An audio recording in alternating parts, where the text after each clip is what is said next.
Salut YouTube, on se retrouve aujourd'hui pour une nouvelle vidéo qui va être ma pile à lire pour janvier 2023. Et oui, déjà, le temps passe tellement vite.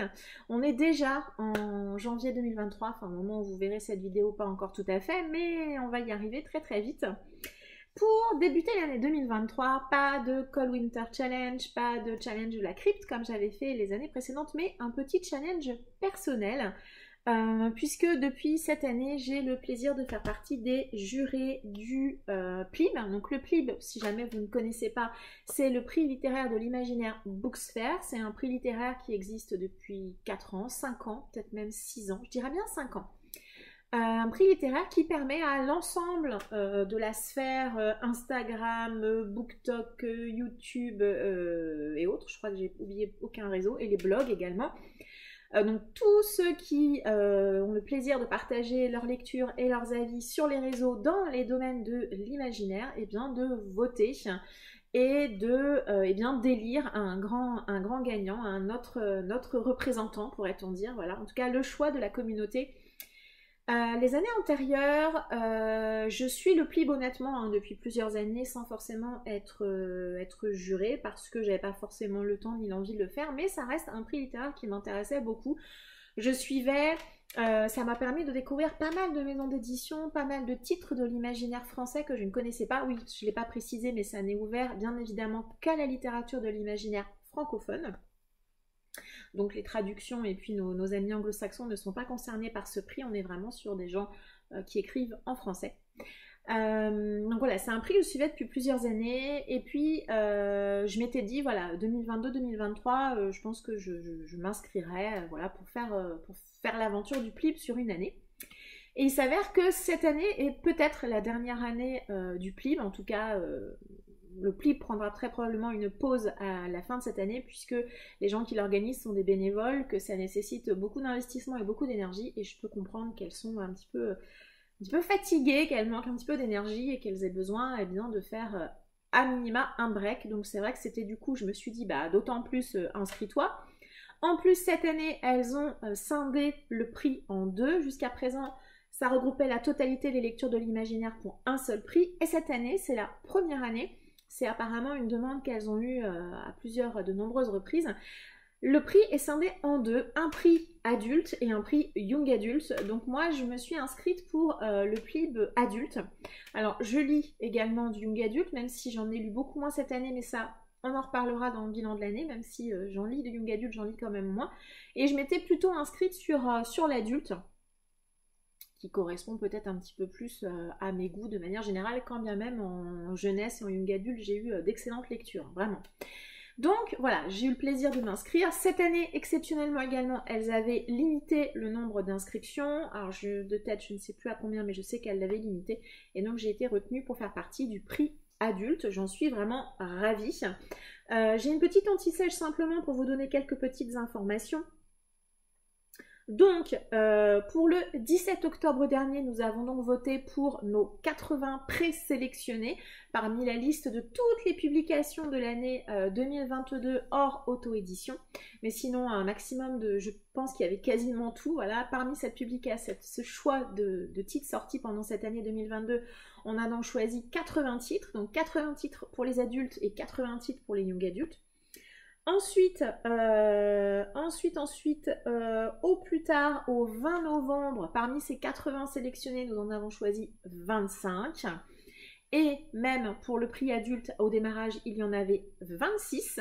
Sauf que depuis, il y a eu 2 titres qui sont sortis de la liste, puisque malheureusement, il y a un titre qui sortira finalement en 2023 et un titre pour lequel la maison d'édition a annoncé sa fermeture, voilà. Donc du coup, elles ont repêché un titre qui était juste derrière, et donc voilà, maintenant on est bien à 25 titres. Et donc, pour le 6 mars prochain, voilà, nous devons avoir lu. En tout cas, moi, j'aimerais avoir lu un maximum de titres qui m'intéressent parmi ces 25 pour pouvoir voter pour mes 5 finalistes, j'allais dire en mon âme et conscience, c'est un petit peu fort, mais en tout cas essayer d'avoir un vote assez éclairé, voilà, pas voter simplement au feeling parmi les 5 finalistes. Sachant que le PLIB, le seul engagement que vous avez, entre guillemets, c'est donc bien de voter au fur et à mesure. Et la seule obligation en termes de lecture, c'est de lire les 5 finalistes. Donc voilà, donc quand je dis que je suis obligée, non, voilà, je serai obligée uniquement de lire les 5 finalistes, mais pas les autres titres. Parmi les 25 titres, il s'avère que j'en ai lu 3. La Fureur des siècles, le chant de New Ying, et puis Les temps ultramodernes de Laurent Génévre. Voilà, j'ai lu ces 3 titres seulement parmi les 25. Donc il m'en reste quand même 22. Au moment où je tourne cette vidéo, il y a également un titre que j'ai lu dans le courant du mois de décembre. Et voilà, histoire d'avancer un maximum, il y a quand même pas mal de titres que j'avais déjà dans ma pile à lire. Je m'en suis également procuré quelques-uns suite à l'annonce des 25. Alors bien évidemment, toujours parmi des titres qui m'intéressaient de base, hein, parce que sinon je ne l'aurais pas fait. Et j'ai donc choisi de dédier mon mois de janvier, en tout cas le plus possible, aux lectures du PLIB. Donc je vais donc vous présenter, je crois qu'il y a une dizaine de titres qui sont dans ma palle, voilà, et qui sont parmi les 25. Donc ce sont des titres qui m'intéressent, que j'ai achetés, pour certains d'occasion, pour certains neufs, certains que j'ai reçus en service presse. Des titres qui me tentent, et voilà, je vais essayer d'en lire un maximum durant ce mois de janvier, quand bien même je lirai probablement pas que ça, mais ça reste mon objectif. C'est également des titres, comme je vous l'ai dit, il faut que j'ai voté pour début mars, pour les 5 finalistes. Donc voilà, il est probable que j'essaie également d'en caser quelques autres sur février et sur début mars. Voilà, on est parti, on démarre tout de suite. Le premier titre que j'ai fait une pile comme d'hab, hein, il n'y a aucun ordre, voilà. C'est Les flibustiers de la mer chimique de Marguerite Imbert. C'est publié chez Albin Michel Imaginaire. Ici, c'est de la science-fiction, je crois. Alors, je crois parce que je ne sais pas si c'est une uchronie, si c'est un univers de fantasy, si c'est une dystopie. Je ne sais pas du tout. Puisqu'on nous dit une folle odyssée sous des cieux aveuglants sur des mers acides qui empruntent leur couleur à une délicieuse poignée de bonbons chimiques. Alors, le résumé pourrait faire penser à de la fantaisie, mais également, en fait, c'est le côté mer chimique qui me donne peut-être une sensation de science-fiction. On verra bien. Voilà, il est dans ma palle et peut-être que je sortirai. Un autre titre qui m'intrigue beaucoup, alors celui-ci je me l'étais procuré d'occasion, c'est Meute de Karine Renberg, c'est publié chez ActuSF et ici c'est David Mzedo et les mots magiques Benjamin qui m'ont hypé de ouf sur ce titre. Ici on a l'air d'être dans un roman qui va aborder la lycanthropie, donc les loups-garous, d'une manière un peu spéciale. Voilà, donc j'ai vu que, entre guillemets, ça passe ou ça casse. Je sais qu'il y a des gens qui n'ont pas aimé. Moi, je suis très intriguée et je veux absolument le lire, voilà, avant de pouvoir voter. Un titre qui m'intéresse et en même temps qui me fait peur, c'est Le chant des géants de David Brie. C'est publié chez HSN, donc les éditions de L'Homme sans nom. C'est un ouvrage absolument sublime, hein. C'est ce fameux hardback qu'on a beaucoup vu tourner, mais également qui est vraiment illustré. Même à l'intérieur, vraiment les en-têtes de chapitres, il n'y a pas de dessin, mais voilà, il y a des en-têtes de chapitres et puis voilà, des choses comme ça. Alors je crois ici qu'on est sur un roman un peu réécriture de conte, hein, quelque chose d'un peu, voilà, dans cet univers de conte avec peut-être des dieux, des géants. Est-ce que c'est lié à une légende arthurienne, quelque chose comme ça? Je ne sais pas du tout. Je ne sais pas pourquoi, moi dans mon esprit je l'associe à quelque chose d'un peu breton. Je ne me demandais pas pourquoi, je ne sais pas, peut-être que je me trompe et que ça n'a absolument rien à voir. Donc c'est un titre aussi qu'on a beaucoup vu tourner, alors honnêtement au démarrage, notamment grâce au très très bel objet livre proposé par HSN. Je ne vais pas vous mentir en disant que je me le suis procuré honnêtement parce que l'objet livre est sublime et que c'est une petite maison d'édition qui propose quand même un très très bel objet à 24,90 €. Je trouve que dans ces cas-là, ça vaut quand même le coup de soutenir les maisons d'édition. David Brie, j'ai lu uniquement un seul roman de lui qui était plutôt en jeunesse, Le garçon et la ville qui ne souriait pas, je crois que c'était ça. Un roman que j'avais trouvé sympathique mais que je n'ai pas conservé parce que je ne le relirai pas. La plume était belle, oui on peut dire ça, belle. Pas trop poétique, vous savez que moi quand c'est trop poétique, ça marche pas avec moi. Donc j'espère que ça sera ni trop poétique ni trop onirique, on verra bien. Celui-là aussi m'intrigue beaucoup et voilà, du coup j'espère le caser en janvier. Un titre, normalement, je devrais le lire quasi, c'est quasi sûr. C'est Aurélie Luong avec Quand vient la Horde, publié chez Scrineo. Celui-ci, je l'ai acheté en occasion et il me tente parce que bien évidemment, on me parle ici de dark fantasy dans un univers asiatique. Voilà, moi, alors dark fantasy et puis univers asiatique, avec moi, ça marche à tous les coups. Ici, on est dans une Corée médiévale qui est devenue province russe. On va suivre un jeune garçon qui se démène pour assurer sa survie et celle de sa fiancée jusqu'au jour où il est enlevé par la Horde Blanche, une troupe de mercenaires dirigée par la Putain Blanche qui est connue pour faire couler le sang partout où elle passe. Donc voilà, moi ça me tente. Univers asiatique, celui-là, normalement, il est lu en janvier, c'est absolument certain. Un roman d'une maison d'édition que j'aime beaucoup. Le seul inconvénient, c'est qu'il fait 500 pages. Advienne que pourra. C'est Grain de sable que Critique m'a envoyé. C'est de Louise Roulier. De la fantaisie qui m'intrigue pas mal. Je sais pas si on va être dans la fantaisie un peu... alors, est-ce qu'il y a des dragons? Alors, hop, la couverture est assez intéressante parce qu'il y a comme ça une espèce de double vue. Donc, la jeune fille qui est là. Hop là. Est-ce que c'est la même? Non, c'est pas la même que ici. Je sais pas si c'est un jeune homme ou une jeune fille d'ailleurs. Bref. Je ne sais pas trop si cette fantaisie sera un peu orientale. Je ne sais pas. Un titre qui m'intéresse, que j'aimerais bien aussi lire. Alors, quand est-ce que je lirai? Je ne sais pas. Oui. Ça me tentait beaucoup, alors qu'on l'imaginait déjà vainqueur du prestigieux tournoi des 7 Oriflammes. Le célèbre mage Cobal meurt dans l'arène sous les yeux de sa fille. A priori, on est sur une histoire de vengeance puisqu'on va suivre Lydia, qui est une mage aussi ambitieuse que son père. Vengeance, vous savez que c'est une thématique que j'aime beaucoup. Voilà. Un autre roman qui, logiquement, devrait être lu aussi en janvier, c'est celui-ci, L'héritage de l'esprit roi de Claire Crust, publié chez ActuSF. Est-ce qu'il faut vraiment que je vous dise pourquoi je l'ai acheté? À votre avis, comme ça, à vue de nez, à votre avis, pourquoi j'ai acheté ce roman? Parce qu'on est dans de la fantaisie asiatique. La seule chose, voilà, je le lirai en janvier, ça c'est quasi certain. La seule chose qui me fait un tout petit peu hésiter, c'est que ce roman Claire Crust, se déroule dans le même univers qu'un roman qu'elle a écrit précédemment qui s'intitule Les Neiges de l'Éternel, roman que je n'ai pas lu. Donc voilà, donc c'est le seul petit truc qui me ferait, vous savez, avec mon petit esprit psychorigide, qui me ferait hésiter à le lire. Mais voilà, j'ai pas Les Neiges de l'Éternel. Est-ce que je me le serais procuré d'ici là? Je sais pas, mais voilà, je pense que celui-ci, il a de fortes chances d'être lu en janvier. Shinya et l'Onmyoji impérial maniant l'illusion et la divination. Il est le garant de l'équilibre entre le monde des humains et celui des esprits. Donc je sais qu'on va être dans un univers qui va mettre en scène également les créatures de l'imaginaire asiatique. Voilà.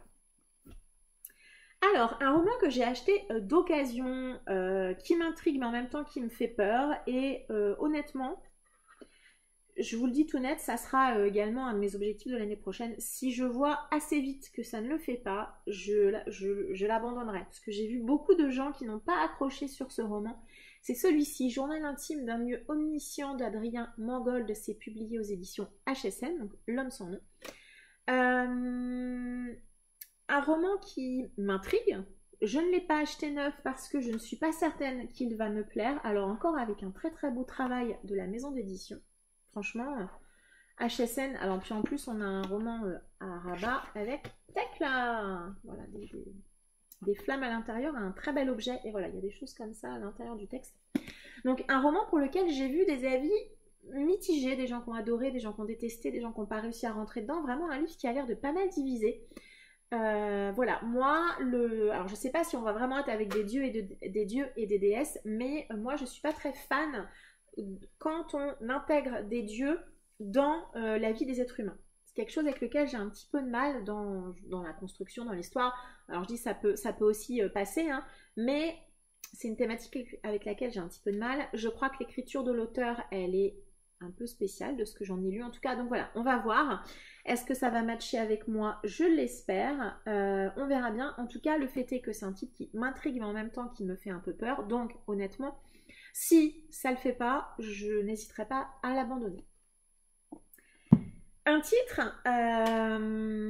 qui n'était pas dans mes 25 à moi, il faisait pas partie de mes choix, mais j'ai vu beaucoup d'avis positifs dessus et du coup je suis super intriguée, c'est celui-ci. Lupus in Fabula de Jérôme Accouche, c'est publié aux éditions du Chat Noir.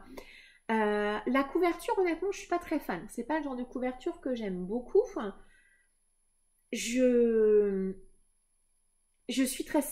Alors, sceptique. Alors, je l'ai trouvé d'occasion. C'est pour ça que je l'ai pris. Et j'aimerais vraiment le lire et me faire mon avis vraiment avant de voter pour les 5 finalistes. À l'arrière, les thématiques abordées. On aura steampunk, année folle et conte. L'auteur est très gentil, vraiment.